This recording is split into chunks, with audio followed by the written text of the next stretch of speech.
Pennsylvania. Key facts: abbreviation PA. Nicknames: the Keystone State, the Quaker State. Capital: Harrisburg. Flower: mountain laurel. Tree: eastern hemlock. Bird: ruffed grouse. Toy: Slinky. I'm not making this up. Motto: virtue, liberty, and independence. The Commonwealth of Pennsylvania is the only state to be named after a person. Oh, apart from Washington, of course, and New York, because that was named not after the city of York, but after James, Duke of York. Oh, and the Carolinas were named after King Charles I, and Virginia after Elizabeth, the Virgin Queen, and Maryland after Henrietta Maria, wife of Charles I. All right. So actually lots of states have been named after people. Pennsylvania is just one. It gets its name from William Penn, the Quaker, who was the founder and absolute controller of what was, in its day, the largest of the colonial states. Although in strict fact it was named after his father, Admiral Sir William Penn, who had lent Charles II a great deal of money and received in return the rights to the land west of the Delaware River on behalf of his son. The Admiral himself was not a Quaker.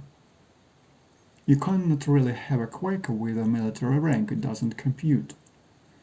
And did not like the fact that his son was, but William Jr., a remarkable man who had braved much contempt, imprisonment and persecution for his pacifist, heterodox beliefs, used the family money, his father's favor with the king, and his own intelligence, natural leadership skills to carve out this great tract of land, which functioned independently under a democratic constitution long before independence came. Philadelphia, an adaptation of the Greek for brotherly love, is the chief city, although not the capital. Here can be found Independence Hall and the famously and perhaps proleptically cracked Liberty Bell, amongst other tourist attractions. Although America was consecrated, if that is the right word, and you will soon see why I choose it, on July the 4th, 1776, in Philadelphia, when John Hancock became the first to append his name, once John Hancock in America is to this day one's signature, to the Declaration of the Independence. For me, and for many, the moment America grew up was when it was reconsecrated 47 years later on a battlefield 140 miles to the west of Philadelphia, towards which I am now driving under heavy clouds and through torrential rain. Gettysburg. The weather improves with dramatic suddenness the moment I am past the sign that tells me I have arrived in Gettysburg. The clouds depart, a clear autumnal sun lights the still bright leaves of the trees around the cemetery and makes the puddles glint and flash as they pass. I am welcomed by Abraham Lincoln, well, by an actor, historian, and look-alike called Jim. Jim conducts me around the cemetery, contriving to stay in character in a way that is not irritating or twee. It might seem something of a puzzle that a nation born out of such high ideals, such humanitarian vision, and such intellectual clarity and rational enlightenment as America should have descended by the 1860s into the bloodiest war that humanity had ever recorded. Man for man. No conflict has ever been more attritional and deadly than the American Civil War of 1861 to 65. Jim offers the view that it is perhaps only in the clear light of history that one can argue the war had to happen. America's written constitution, with its lofty air of permanence and marmoreal splendor, had not addressed what America might be in the modern world.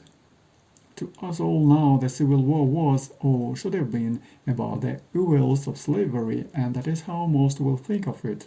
But many of the Northerners who fought so bitterly and with such ample funding were fighting because their paymasters and political leaders looked across the Atlantic at the Industrial Revolution that was propelling Britain to unimagined heights of prosperity, and they saw that their own country, with its two economies, one powered by slavery and the other not, was at a huge disadvantage.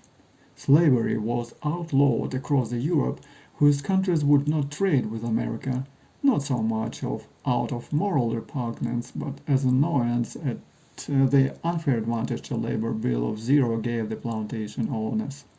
The North wanted to create conditions for a modern industrial state and enterprise economy, and to do that it had to bid an enforced goodbye to the plantations. It was no good having two Americas. A neighbor with a slave economy was never going to allow the kind of commercial equity which the North demanded. So it was all fun, an economic and commercial war. Nothing new there. Are not most wars? Ironically, Britain, the mother country, the old tyranny, the stuck-in-the-mud monarchy, had in many respects become a more modern and democratic country than America. Without one United States, a democracy founded on fairness, America could never prosper in the way Britain did. The true meaning of democracy was at stake. This, Jim tells me, is an important part of the background to Abraham Lincoln's shining moment of oratory. The Address. In July of 1863, the Union forces had won a great victory over Lee's Confederate Army at Gettysburg, Pennsylvania, a victory that was believed at the time to be a potentially decisive turning point. The losses were staggering, the largest number of any battle in that war, over 50,000 casualties in 2 days of dreadful fighting. It was decided that a great and grand national cemetery should be created to house the dead of both sides. A dedication ceremony was planned for November, and almost at the last minute, Abraham Lincoln was asked to say a few words as president. The main narration was to be made by one Edward Everett. Came the day, and Everett spoke for 2 hours.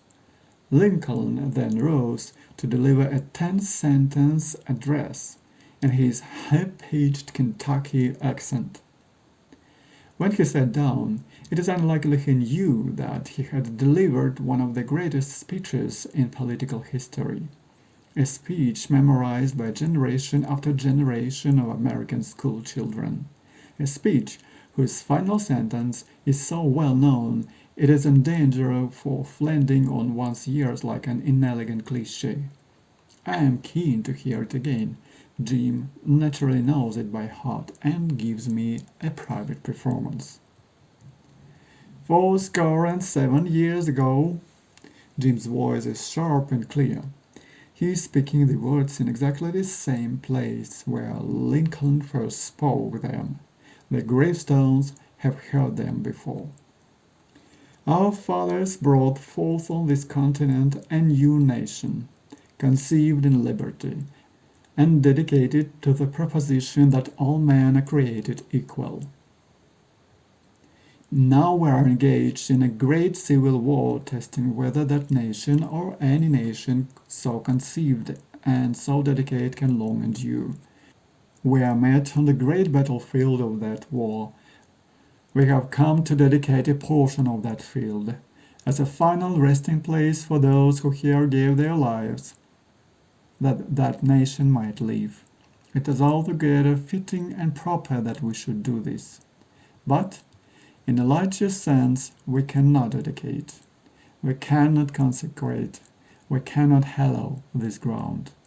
The brave men, living and dead, who struggled here, have consecrated it, far above our poor power to add or detract. The world will little note, no long remember what we say here, but it can never forget what they did here. It is for us, the living, rather, to be dedicated here to the unfinished work which they who fought here have thus far so nobly advanced. It is rather for us to be here dedicated to the great task remaining before us, that from these honored dead we take increased devotion to that cause for which they gave the last full measures of devotion. That we here highly resolve that these dead shall not have died in vain, that this nation under God shall have a new birth of freedom, and that government of the people, by the people, for the people, shall not perish from the earth. I am in tears by the time Jim finishes. The speech is moving on any occasion, but here amongst the buried dead, on the very ground that we cannot hallow, it is charged with even greater power. Jim tips his hat and walks slowly off. That unmistakable gait and profile heading towards a group of schoolchildren who, it seems, want his autograph. The new birth of freedom that Lincoln described is what the Civil War somehow, for all its horrors, achieved. It was a necessary war. Heaven knows there was pain and persecution and intolerance after it, but just look at America's economy in the 50 years before that war and in the 50 years after. As I wrote when looking at the Newport cottages from the Gilded Age, never in the field of human commerce had so much money been made so fast and by so few. If the Vanderbilts and their ilk were the most prominent beneficiaries of the Civil War, the rest of America waxed fat too. It took the emancipated slaves and their descendants a long time, a shamefully long time, to benefit from the new birth of freedom, and many might argue they still had not. But without the Civil War, it seems hard to believe that America could ever have risen to her world preeminence in power and prosperity. There is something in the American project, something in simple American oratory, something in the hope and idealism of this frustrating and contradictory nation that still makes my spirit soar and my heart leap with optimism and belief. If only they understood how to make a cup of tea.